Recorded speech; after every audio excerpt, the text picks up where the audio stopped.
Hello everyone and welcome to this edition of Think Tank. Stock prediction. I have a stock prediction for you, and this stock has been on my radar recently. You know, it's very interesting. The stock market is very interesting because it moves in certain ways. When you see a company that's doing quite well, good earnings, especially looking at annual earnings, you look at their balance sheet, if it's solid. You see the earnings going up and then going up stronger the following year, going up stronger the next year.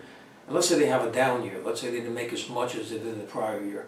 But the earnings are still strong. And you see they have new products coming out, new services coming out. You see a steady income stream. And especially when you see a high dividend. I mean, all these things attract investors.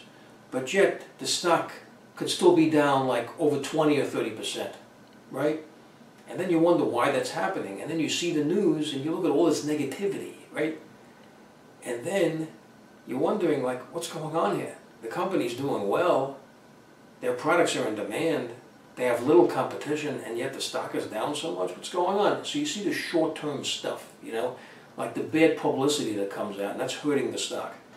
That is a company that you might want to consider looking into when you see a situation like that. Now, where do I see this situation? Qualcomm. There's a company called Qualcomm, if you don't know about it.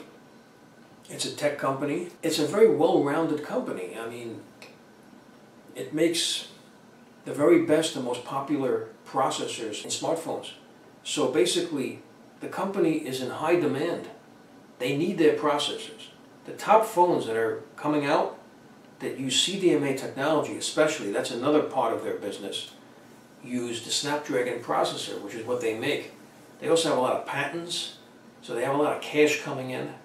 Now that's been the issue, so to speak, which is causing the stock to go down. They've lost money because of their patents. They're supposed to get certain amounts of money they're not getting. They've been getting sued. But this is just bad news. And I spoke about this with Walmart when I did my prediction. When Walmart hit at around 73 range, I said, this is ridiculous. You know, the Amazon Whole Foods merger. It doesn't affect Walmart. Like I said, I think it's going to help them. It's not their business model. The type of food they sell is different. And as you can see, I was right. Walmart rocketed up, and it went over $80 a share recently.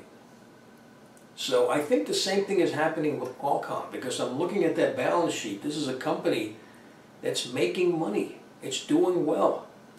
It has products and services that are in high demand. It has very little competition. As a matter of fact, it has zero competition as far as the products that it makes.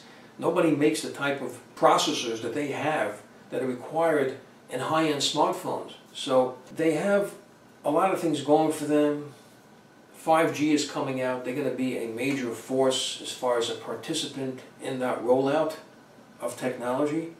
So that's another thing that's going for them. Then they have this merger coming up with NXP. I think that merger is going to come through. That's a prediction I'm going to make. I know there's some regulatory hurdles. I think they already passed through the US regulatory hurdles, but now they have the EU hurdles to go through. I think they said China might give them some trouble. I don't think that's going to happen. And I think the EU is not going to be, is just a temporary thing, and it's going to slow things down. When that merger goes through, this company is going to get a pop. It's going to go up. It's been depressed. It's down substantially, well over 20%. Recent downfall. This is like over about a year's time, so that's a big fall. And keep in mind, they have the highest dividend. They have a dividend well over 4% yield for a mega cap tech company. I mean, that is a very appealing dividend for a company that's, I would say it's proportionally safe.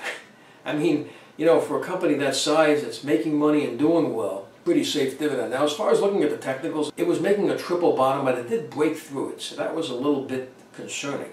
It broke through the bottom, and that means it broke through support, which is negative. You know, that's a bearish sign. I didn't like that when I saw that, but then it just popped right back up again. It wasn't able to get through further support. It got into the 49 range, I remember, and it looked weak, but then it popped back up again. So that's a bullish sign. You know, it's able to continue to bottom out in that area, and it keeps coming back up again. So it may be finding a bottom. I think this stock is a buy. I think it's a buy around, I would look at the 51 range. I would look to be a buyer in the 51 range. So, you know, do your homework. I'm not recommending that you purchase anything. Just basically consider what I've said. Consider the points that have been made. And based on that, you can make a decision. Now, as far as a target is concerned, it really depends. I would say if it breaks through to $54, and it depends how it breaks through. Once it gets through that area, it's been in a sideways range. It looks like it's making a bull flag right now, and it's consolidating. I would say if you see a move where you see like a $0.50 or $1 move very strong, or a gap up, you know, then we could be looking at a target in the 60s range, something like that, a short-term target. Or you could look for a higher target if you're looking to do something more longer term, because this can be a really big move. It depends how it moves in that range. If it moves slowly in that consolidation area, then we'll look at a lower target. But if we see a big move, you know, we could look at an even higher target, 60s, 70s range. I mean, the sky is the limit, especially tech stocks. I mean, they move very quickly. You can also check out my other predictions. So I'd like to know what you think. Please leave your comments. Please subscribe. Please like up this video, and thank you for tuning in.